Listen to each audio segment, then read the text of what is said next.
마음 톡톡 충전소. 자꾸만 지난 것들을 돌아보게 되는 요즘인데요.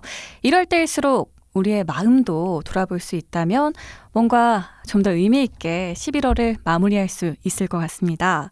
자, 월요일에 함께하는 마음아 마음아, 성신여대 심리학과 서수연 교수님 나오셨습니다. 어서 오세요. 안녕하세요. 저는 임상심리 전문가 835호 성신여자대학교 심리학과에 재직 중인 서수연이라고 합니다. 코로나 상황이 더 심각해지면서 많은 분들이 정말 불안해하고 있어요. 그래서 오늘은 좀 불안에 대한 이야기를 해볼까 해요. 좋습니다. 지난 11월 24일 0시부터 12월 7일 24시까지 수도권은 사회적 거리두기 2단계가 이미 시행됐죠. 그렇다 보니 국민들이 불안해하는 심리가 더 커질 수밖에 없는 것도 사실인 것 같고요. 자, 오늘 교수님과 함께하는 이 시간이 많은 분들께 그런 불안감을 좀 해소시킬 수 있는 좋은 기회가 됐으면 좋겠습니다. 네, 저도 꼭 그랬으면 좋겠습니다. 코로나로 인해서 우리가 불안한 큰 이유도 또한 죽을 수도 있다는 이런 불안감 때문인데요. 네. 그래서 올해 초에 코로나 바이러스가 처음 확산된 이후에 전 세계적으로 지금 약 140만 명 정도가 사망을 하였는데 정말 많은 수죠. 네.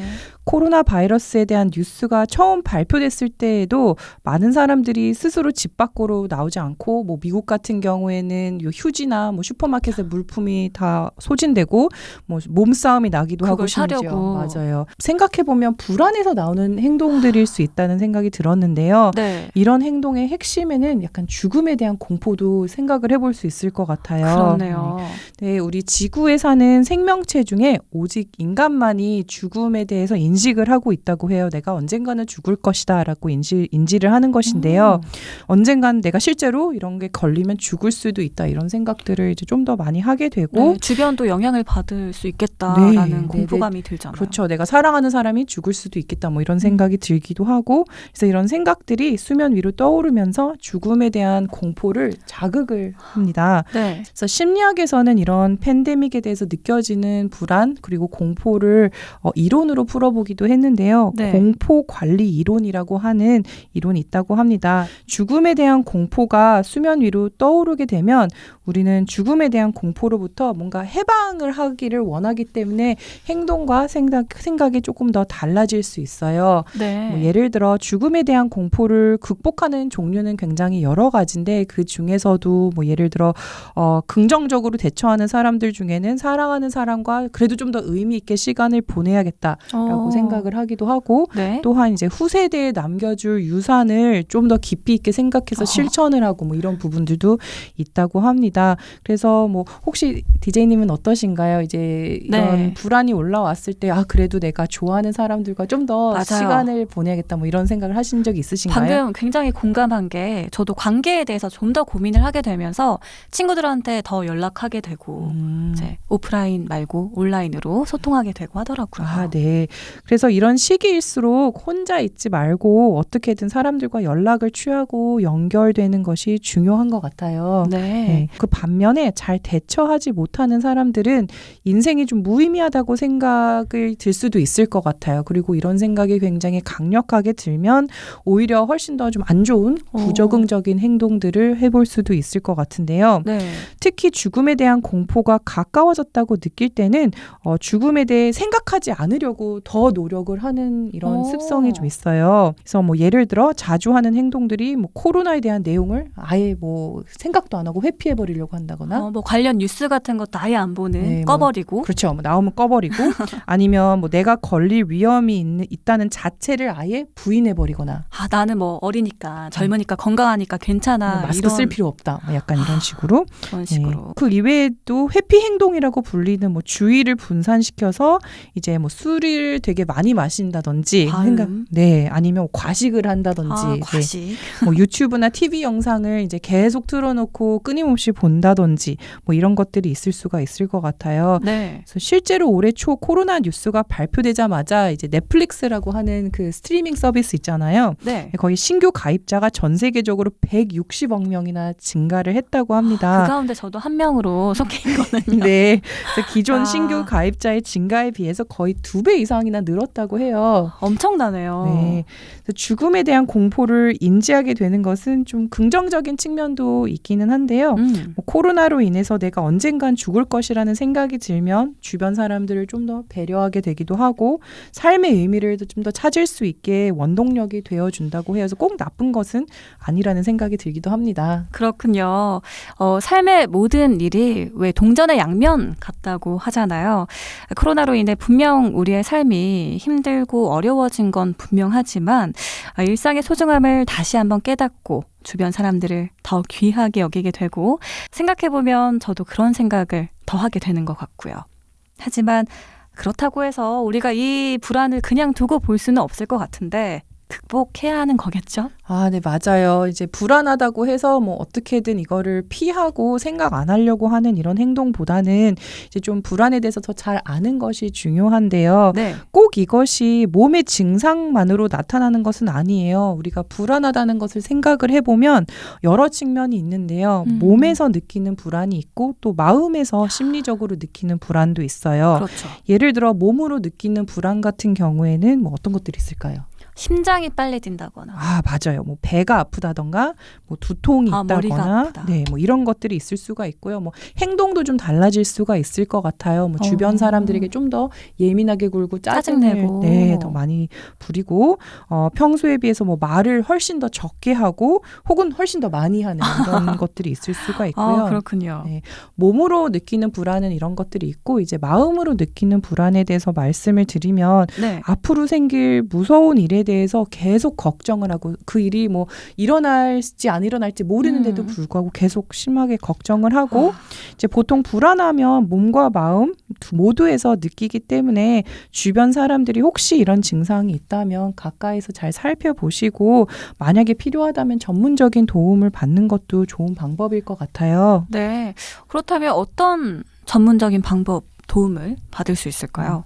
네, 굉장히 좋은 질문인데요. 이제 불안이 좀 심해지면 공황장애라고 하는 불안장애가 생길 수가 있어요. 아마 공황장애. 매스컴에도 좀 많이 나왔던 것 같은데요. 네. 공황장애라고 하는 것은 극도의 공포감을 경험하는 공황 발작을 반복적으로 경험하고 공황 발작이 생길지도 모른다는 불안 때문에 밖에 잘 나가지 않고 사람도 만나지 않는 일상생활이 불가능해지는 이런 장애입니다. 그래서 보통은 이럴 때 진단이 내려지는데요. 이제 심장이 가슴 밖으로 터져 나올 것 같이 이렇게 빨리 뛰고 네. 빨리 또 네, 식은땀이 나고 뭐 과호흡이 있고 네, 가슴에 통증이 있어서 압박감을 느끼고 뭐 토할 것 같고 미쳐버리고 죽을 것만 같고 뭐 이런 증상들을 보통 호소해서 처음에는 이게 공황인지 모르고 뭐 응급실에 찾아오시는 분들도 굉장히 많으세요. 그래서 예전에 2012년도에 한 연예 기획사 관계자가 힐링 캠프라는 프로그램에 나와서 본인의 공황장애에 대해서 이런 말씀을 하셨어요. 공황 발작이 와서 10초 후에 죽을 것 같은 느낌이 들었다. 내 몸 안에 다른 사람이 들어와 있는 느낌이었다라고 이제 말씀을 하셨는데요. 많은 연예인들도 본인도 활동을 하면서 이런 극심한 스트레스로 인해서 공황장애나 불안장애에 시달렸다고 호소를 이제 하기도 했습니다. 고통이 정말 극심할 것 같은데요. 네, 맞습니다. 그래서 공황 발작을 처음 경험하게 되면 보통 처음에는 아까 말씀드린 것처럼 뭐 응급실에 찾아오고 그러기도 하는데요. 이제 뭐 심장마비가 걸렸다든지 그렇게 큰일이 생겼다고 생각을 하세요. 네. 그런데 그런 거는 아니고요. 보통은 그러면 이제 정신건강의학과로 많이 의뢰를 하게 되는데요.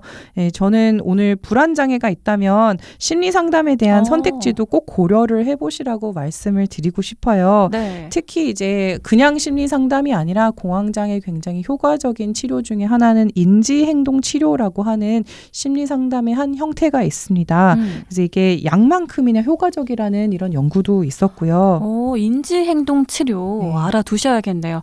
근데 갑자기 궁금한 게 하나가 생겼는데 그럼 이렇게 불안장애로 인해서 심리상담을 받으러 가면 어떤 걸 하는 건가요? 네, 이제 찾아가서 어느 정도 심각한지 평가를 해보기도 하고요. 이제 원인을 탐색을 해보기도 하고 그리고 여러 가지를 알려주는데 보통 한 8번에서 10번 정도 만난다고 생각을 하시면 됩니다. 네. 그래서 공황 발작을 극복할 수 있는 여러 가지 방법들을 알려주는데요. 예를 들어 호흡법 같은 것들을 알려줘요. 우리가 불안하면 보통 숨을 어떻게 쉬죠? 왜 빨라지고 좀 얕아지지 않나요, 숨이? 네, 맞습니다. 그래서 보통 호흡이 가팔라지잖아요. 네. 호흡 증상은 보통 우리 뇌에 지금 뭔가 큰일이 났다는 신호를 보내주게 돼요. 그래서 예를 들어 호흡이 굉장히 가팔라지고 얕아지면 얼른 도망가거나 맞서 싸워야 한다라고 이제 이런 신호를 보내주게 되는 것인데요. 그렇기 때문에 우리는 몸이 오히려 더 굳게 되고 앞이 더 캄캄해지게 되고 그다음에 더 미칠 것 같고 죽을 것 같은 느낌이 드는 거예요. 네. 그래서 지금 위급한 상황이 아니라는 신호를 오히려 뇌에게 보내주는 게 굉장히 중요한데요. 네. 보통은 그러면 어떻게 호흡을 해야지만 뇌에 그런 신호를 보내주는지 이런 기술들을 알려주기도 하고요. 예, 이제 그 이외에도 뭐 여러 가지 내가 가지고 있는 잘못된 생각들 이런 것들을 이제 교정을 해주기도 하고 이제 행동 같은 것도 이제 어떻게 좀 바꾸면 더 이거를 잘 극복하고 스트레스 관리를 잘할 수 있는지를 알려주기도 해요. 왜냐하면 평소에 많이 긴장을 하고 있기 때문에 이런 긴장을 좀 풀어주는 게 중요하잖아요. 네, 맞아요. 그래서 공황 발작을 경험을 하면 정말 힘들고 다시는 그런 경험을 안 하고 싶다는 생각이 들기 때문에 사람들도 안 만나고 밖에도 잘 안 나가고 그리고 이제 혼자서 괴로워하시는 분들이 굉장히 많아요. 근데 저는 혼자서 괴로워하지 마시고 꼭 전문가를 찾아가시라고 말씀을 드리고 싶습니다. 혼자서 극복하기는 정말 어렵거든요. 네. 특히 전문적인 도움이 필요하다면 아무나 찾아가시면 안 되고요. 정신건강의학과 선생님이나 아니면 인지행동 치료를 잘할 수 있는 한국심리학회에서 발행하는 임상심리 전문가 자격증을 가지고 계신 전문가를 꼭 찾아가시라고 말씀을 드리고 싶습니다. 그렇군요. 어떤 병이든 마찬가지지만 특히나 이 마음의 병 절대 방치하거나 혼자서 고치려고 노력하지 말고 전문가를 찾아가서 도움을 적극적으로 받는 게 중요하다는 생각을 하게 되네요. 마음이 건강해야 몸도 건강해지는 거니까요. 자, 오늘도 서수연 교수님과 함께 마음이 건강해지는 유익한 이야기 나눠봤고요. 다음 주도 기대하겠습니다.